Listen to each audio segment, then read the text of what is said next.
अगर आपने अभी तक पार्ट 1 एंड पार्ट 2 नहीं देखा है तो पहले जाकर उसे जरूर देख लें, फिर इस पार्ट 3 को आगे देखना ताकि कहानी पूरी तरह समझ आए। बेरियन मोड में प्रवेश करने के बाद नारुतो आखिरकार फिर से कुरामा से मिला। जैसे ही नारुतो ने कुरामा को देखा, उसने उसे बड़े प्यार से नाम लेकर पुकारा, लेकिन कुरामा जो गुस्से में दिख रहा था, उसने कहा कि इतना अपनापन दिखाना बंद करो। इस समय तक कुरामा और नारुतो के बीच कोई समझदारी नहीं बनी थी, इसलिए भले ही कुरामा ने नारुतो के बदलाव को महसूस किया, उसे तुरंत स्वीकार करना उसके लिए मुश्किल था। नारुतो ने कुरामा को मनाने की कोशिश की कि वे दोनों पिछले जन्म की तरह कंधे से कंधा मिलाकर लड़ें, लेकिन घमंडी कुरामा ने माना कि वह कभी भी भविष्य में नारुतो के साथ कोई बंधन स्वीकार नहीं करेगा। आखिरकार वह बुराई का प्रतीक था, वह कैसे किसी बच्चे के आगे झुक सकता था और कुत्ते जैसा जीवन जी सकता था। नारुतो ने लाचार होकर कहा, मुझे पता है तुम सख्त बनने का नाटक करते हो, लेकिन असल में तुम ऐसे ही हो। ये सुनकर कुरामा तुरंत गुस्से में आ गया और उसने चक्रा लिंक काट दिया। अंधेरे स्थान में खड़ा नारुतो सिर हिलाता रहा। वह कुरामा का रवैया समझ सकता था। टेल्ड बीस्ट्स को भी बढ़ने के लिए समय चाहिए। पिछले जीवन में कुरामा ने धीरे धीरे नारुतो पर भरोसा करना शुरू किया था, लेकिन मौजूदा कुरामा उस विकास से अभी नहीं गुजरा था। भले ही उसने नारुतो की यादें देखी थीं और उसका गहरा दर्द महसूस किया था, वह आसानी से समझौते पर नहीं पहुंच सकता था। लेकिन नारुतो को पूरा यकीन था कि वह दिन फिर आएगा जब वह और कुरामा साथ साथ लड़ेंगे। इसी समय नारुतो ने अचानक महसूस किया कि कोई उसे पुकार रहा है। जब उसने आंखें खोली, उसने जिराया सेंसे को देखा। असल में हुआ ये था कि जैसे ही नारुतो कुरामा से मिला, कुरामा के गुस्से ने चक्रा को बाहर लीक कर दिया, जिससे जिराया सतर्क हो गया। नारुतो को जागते देख जिराया ने राहत की सांस ली। अगर नारुतो गांव में बेकाबू हो जाता तो बहुत बड़ी समस्या खड़ी हो जाती। जिराया को धन्यवाद देने के बाद नारुतो ने सेज मोड का इस्तेमाल कर अपने आसपास का आभास लिया। इस समय उसका घर पहले ही कई एलीट निंजा से घिर चुका था, क्योंकि कुरामा का चक्रा लीक हुआ था। उनमें सिर्फ एलीट ही नहीं बल्कि डैंजो के रूट सदस्य भी शामिल थे। नारुतो जानता था कि डैंजो हमेशा खतरा है, क्योंकि जिराया का हाथ जा चुका था और उसकी ताकत घट गई थी। डैंजो और सक्रिय हो गया था। उसने जिराया से कहा कि डैंजो से बेहद सावधान रहें और उसे कोई भी मौका न दें। अब नारुतो का चेहरा उसकी उम्र से कहीं ज्यादा परिपक्व लग रहा था। ऐसा लग रहा था मानो किशोर नारुतो और 7वें होकागे की छवि एक हो गई हो। जिराया ने राहत से मुस्कुराया, लेकिन नारुतो अब भी डैंजो को लेकर चिंतित था। उसने तय किया कि वह त्सुनाडे और अपने शिक्षक के लिए इस बाधा को हटा देगा गाँव छोड़ने से पहले। काकाशी से यह जानने के बाद कि सस्के ने अपना बदला पूरा कर लिया है, नारुतो गांव छोड़ने की तैयारी करने लगा। हालांकि वह अपने शिक्षक से बिछड़ना नहीं चाहता था, लेकिन उसे पता था कि जो वह करने जा रहा है वह अगर कोनोहा निंजा की तरह करता तो गांव पर गंभीर असर पड़ सकता था। अगले दिन नारुतो होकागे के दफ्तर पहुंचा और त्सुनाडे से मिला। उसने कुरामा का राज बहाना बनाकर त्सुनाडे से कहा कि वे दोनों सलाहकारों और डोंजो को भी बुलाएं। डैंजो, जो हमेशा अपने शैरिंगन से कुरामा को नियंत्रित करना चाहता था, तुरंत रुचि दिखाते हुए दफ्तर पहुंचा, क्योंकि यह उसका अपना गांव था। वह सिर्फ 2 गार्ड लेकर आया। जैसे ही डैंजो पास आया, नारुतो हल्के से मुस्कुराया। अब समय था उस शैडो क्लोन को छोड़ने का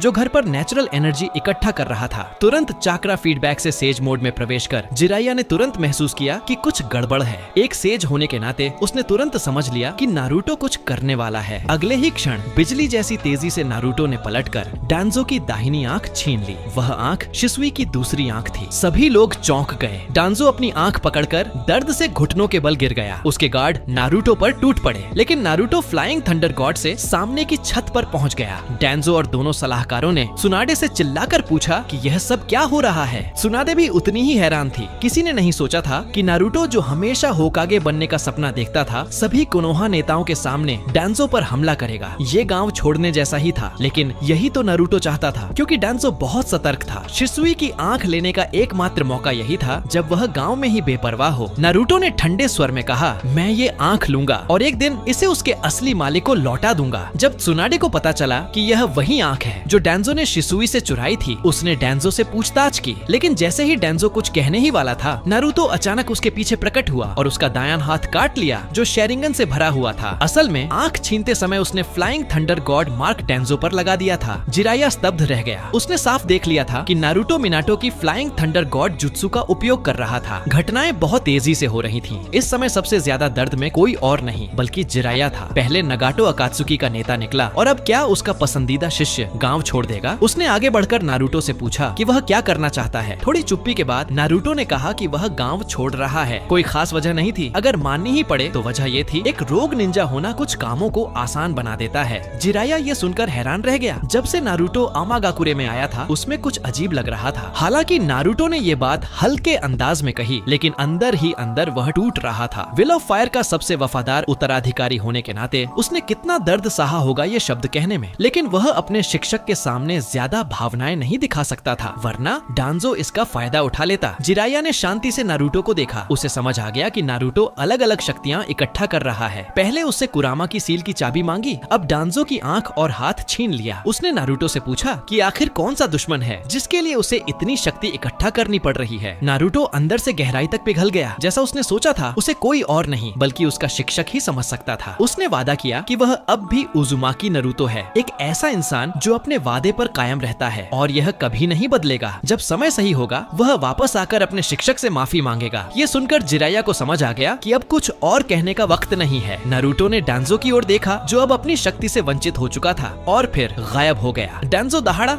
कि चाहे नारुतो कहीं भी जाए, रूट उसे कभी नहीं छोड़ेगा। आखिरकार डांजो अब भी कोनोहा का नेता था। सुनाडे ने तुरंत आदेश दिया कि कोनोहा 12 और काकाशी उस रोग निंजा नारुतो का पीछा करें। काकाशी ने अपनी निंकेन बुलाई और तुरंत गंध से नारुतो का पीछा करना शुरू किया। अगर आपको ये कहानी पसंद आई हो तो वीडियो को लाइक और शेयर करना ना भूलें। और हाँ, पार्ट 4 मिस ना हो इसके लिए चैनल को सब्सक्राइब जरूर करें। आपकी सपोर्ट हमें और भी दिलचस्प कहानियां लाने की ताकत देती है। Everybody knows that I'm breaking down. Everybody knows I ain't faking now. Everybody knows my heart's vacant now. Yeah, she hates me now, I made mistakes but now I don't ever wanna be alone. I don't really ever feel at home. On my own, in the zone, that's the only way I know. Feeling low, about to blow back up. Here I won't ever let the doubt creep in. Gotta pop a couple more aspirin. I don't think I'll ever let you in. Easier to break it off best friends. I don't really understand myself. I don't really understand, need help. I don't wanna be left on the shelf. Couldn't even hear me if I yelled. It's so cold